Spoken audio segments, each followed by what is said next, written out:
Xbox is on my Having a birthday. party in your city on your birthday. On my birthday. Halo is on my birthday. So I'm like, all right, I'll go pick it up. Let's transition to Dreamcast 2.0, also known as the Xbox. A great console where they had to impress me to get me over to their side, and they did. I mean, Halo was very impressive. You know, they had Max Payne, believe it or not, even though it was a multi-platform game, the version on Xbox looked superior, and that was really what got me to buy an Xbox. Max Payne was the first game I bought on my OG Xbox, Really? along Okay. with Halo.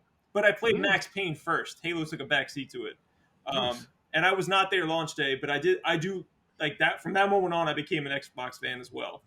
What do you guys, or did you guys pick up an Xbox on launch day, and then we can get into the Sega stuff from there? Yeah. No, this is where the Xbox ties run deep because it really hit home. Xbox, it was kind of meant to be because again, I'm a Sega kid at heart. My beloved Dreamcast dies. I'll never forget that day. And I'm like, damn, no more. You see the announcement, they're not doing it anymore. You see Sega properties over on Nintendo, the sacrilege. Sonic and Mario together. Sonic and Mario together. You're like, what is happening? It's over. And then I remember the Xbox, and I'll be honest. I remember Microsoft made a console. I didn't like the sound of it at first. I was like, what are they doing? Because they at the time they're the Office guy. I'm an IT guy. So I'm like, you're Microsoft Office, you're Windows. What are you doing here? You know what I'm saying? So I was very kind of like turned off about the announcement. But then I remember as it got close, and then you start to hear the term killer app. They have a killer app called Halo. Really? All right. Okay. Looking at it. And I remember seeing it. And I remember it was a perfect storm because from New York, they launch it. They have a launch special in New York City downtown with The Rock and Bill Gates. November 15th. It's my birthday. Xbox is on my birthday. Having a party in your city on your birthday. On my birthday. Halo is on my birthday. So I'm like, all right, I'll go pick it up. Blown away by Halo. Actually, no, take it back. I was playing Dead or Alive first. I was like, oh, this is cool. Dope. Arcade perfect, almost. Graphic fidelity great. It was my safe sad friend Solve, who I may get a say.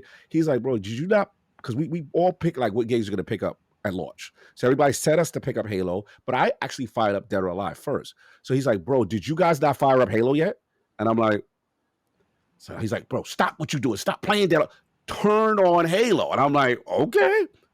Blown away. I remember the title screen. You hear those Gregorian chants. What the hell is going on in here?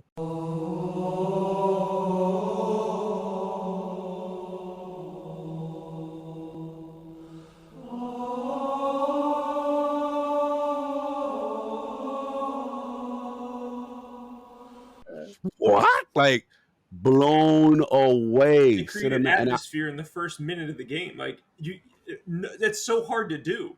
It's incredible. You nailed it. That's what I realized how important title screen music is. If you have enough care and love from a developer standpoint to put that type of energy into your title screen, there's a good chance you got a masterpiece going on. And yeah, I never forget. When I was playing Halo, two things. I remember seeing light sourcing for the first time. I remember when you go into a dark area, you press the black or the white camera button, and Master Chief would turn on the light, and it would illuminate the room. And I'm like, oh, I've never seen this in gaming, this light sourcing. But the key feature was the AI. Mm-hmm. You would throw a grenade at the grunts. They would scurry. The AI wasn't stupid. Most games you go shoot, they're waiting to be shot. No. They were trying to escape scurry. They were trying to corner you. They were doing tactics. And I was like, okay, this is a level up. And then the key thing, which I owe Xbox for, literally my whole IT career, is people are like, yo, there's multiplayer. And I'm like, really? But you got to have a LAN. You got to have bring your Xbox. I bring my and the evolution of a LAN party coming to my house, people bringing TVs and their Xboxes to my house to do CRTs, like 150 pounds. Huge CRT, big back televisions. We're from the era where there's no flat screen. You're buying. We went to the Wiz and bought TVs. You know what I'm saying? To do it. And then I had to learn how to become a network engineer on the spot. Okay, so I need an Ethernet cable. I need a Linksys router. But how do I do it? And I learned. I literally I owe Xbox my IT credit. That's how I started my foundation of just learning about basic networking, right? And starting a LAN party and doing the hours and hours of Halo multiplayer, the most addicting thing ever. So it was the perfect storm. I was a Sega kid that needed a home. They had Sega titles. They had Shenmue 2. They had all these other Sega hits, like literally on the system. And then they just broke. They did, from a tech standpoint, it was a very forward-facing system. Hard drive in the console, Ethernet port. Remember, they could have went dial-up at the time. Ethernet port was a big deal. And another thing they don't get enough credit for is soundtracks. You could rip your CDs, right? Yes. Put that into your hard drive so you could have it to play, but you could also put the music of that into the games while you're playing. And then the last thing, which really took Xbox to the next level, is I was an Xbox Live alpha tester. Oh wow. And I signed up with the program. Came with a little cheap little headset. It was a one ear thing. It was the cheapest little thing. And then it had like this thing adapter that went into the top of the Xbox controller. And the games, the alpha code games were a game called MotoGP and Ghost Recon. And I remember playing MotoGP, and I was like, wow, this is really cool playing online. But it was Ghost Recon where we form up and I'm talking to someone in a video game from another country. And it was just the most mind-blowing experience. So Xbox kind of pioneered all these things. It was the perfect storm for me. And yeah, I found Sega Kid found his home. This felt familiar. I was no longer a refugee. I got me a home. I'm adopted now. I was like, this feels where I'm supposed to be. These are Sega kids here, Sega inspirations. And remember, Microsoft also, they had Windows CE in the Dreamcast. Yep. So this was a synergistic kind of relationship. And it was meant to be. I was meant to be an Xbox fan. It all lined up. There's no reason for me not to be an Xbox fan at that point. Wes, you have your Xbox and your Instagram name, so that says pretty much everything we need to know. But tell me about your history with Xbox and arcade games. Yeah, man, I was there from the beginning because at the time PS2 was already out, and it was great. It was great, but you had Sega showed love, like you said. It was a Dreamcast 2.0 because they had House of the Dead. They gave us Shenmue. They gave us Panzer Dragoon, Orta. Toe Jam. They gave us another Toe Jam and Earl. Yes. So the Sega name kind of pulled me to the Xbox side, even though I really enjoyed my PS2 and I loved it. The N64, everything, loved it. But the Xbox, and then it had Dead or Alive. So all that mattered. Oh, so all that mattered. Oh my god! You had Halo, but Dead or Alive was what I cracked open. I was like you. I was like, I cracked open Dead or Alive first. That was my first. It's so funny. We did the same thing at launch. That was the first game. I got yelled at by my friend because he was just like, I cannot. I was like, bro, Dead or Alive, you see how this looks? Are you kidding me? What? Yeah, I agree totally. And I want to shout out also another earlier Xbox game, Splinter Cell. Splinter Cell was wow. Again, game changing. Again, using light and dark, to your advantage for stealth. The splits. I felt like he was the true stealth agent versus, Metal Gear. Don't get me, Metal Gear is great. We had a whole debate about this. I got torn apart a little bit because I'm on your side. We brothers. Superior. And like Sam Fisher all day. My comments weren't too happy about my opinion. Michael Ironside and Sam Fisher all day. I'll fight with you. Like, I don't care. Like that is cool, but Metal Gear is an action game to me. Like, that is not stealth and espionage and true. The AI routines, everything about Splinter Cell to me was a superior game. This is Kojima and exposition, and it's cinematic and it's great. Don't get me wrong, it's fun, but I don't consider that a true stealth espionage game the way the Splinter Cell kind of lean more into it, kind of thing. Oh yeah, I'm very messy with that topic, so I'll be glad to join you in any future debates that you have with anyone. I've had to pick up the sword. We had the Splinter Cell versus Metal Gear debating, and Matt kind of got roasted a little bit in the comments, but it's all good. He was by himself. He was by himself. Don't worry, man. Make the call next time. I'm gonna pull up. It's all good. It's all good. Shout out to Metal Gear. I do like Metal Gear. I'm being slanderous, but I do like Metal Gear's a fun game. Mm-hmm.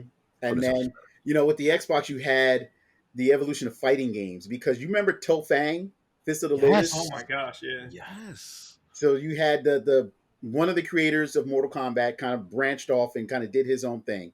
Mhm. And then because it showed Broken Bones. Yes. You showed Broken Bones, the Tattered. Yeah, you had Toe Fang. It wasn't very popular, but it was an Xbox exclusive. Xbox exclusive. Good call out. Good call out. Mm-hmm. Yeah.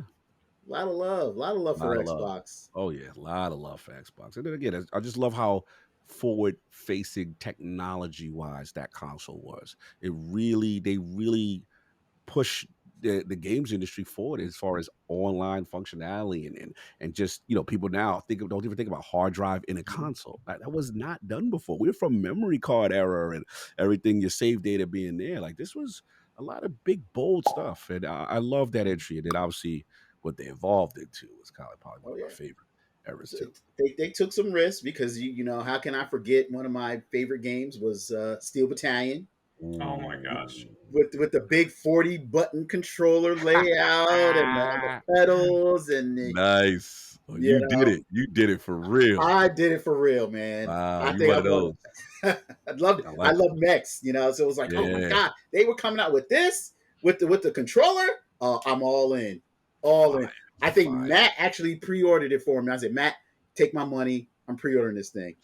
I didn't buy it. I was like, you're a madman. Like, this is a console. Like, I'm good. Like, you enjoy it. I remember the giant box came into the store. I'm like, here you go, Wes. He said, here you go. Couldn't wait to fire it up. Couldn't Oh wait. yeah. Oh yeah. Absolutely. Absolutely. I think the one last thing I'm going to say about Xbox is, if you looked at that generation, because this was a point where I had a GameCube, an Xbox, and a PlayStation 2. Mhm. 99% of the time, you're getting the superior version on the Xbox. That was Absolutely. that's how they Agreed. really brought me to their side. Was I just Good kept call out. seeing it over and over again. I'm like, dude, I have to get an Xbox. Like, I just need this better version. And I'm not a Yes. PC guy, so it's like, I want the best console version possible. So give me that Xbox. Yeah, no, good call out. I keep forgetting about that. That was the big differentiator, because we love PlayStation 2, and PlayStation 2 was amazing, but Mhm. the Xbox version was always superior. And that's when you start to see the fidelity and all the other things. And I just was like, yeah, I'm just gonna get the Xbox version. And then again, you couple that with Xbox Live, Mm-hmm. and now it's a game changer. Now you really have to me a superior product that's offering with a superior service. And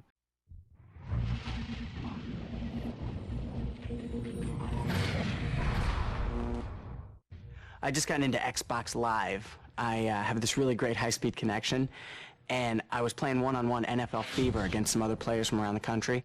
Now my gamer tag, my online ID is Dark Master. I was masking my voice. You can use your real voice, or you can pick from a list of voices. I was just being friendly. I mean, I'm not one of those game guys that gets like totally absorbed, you know? Taste it!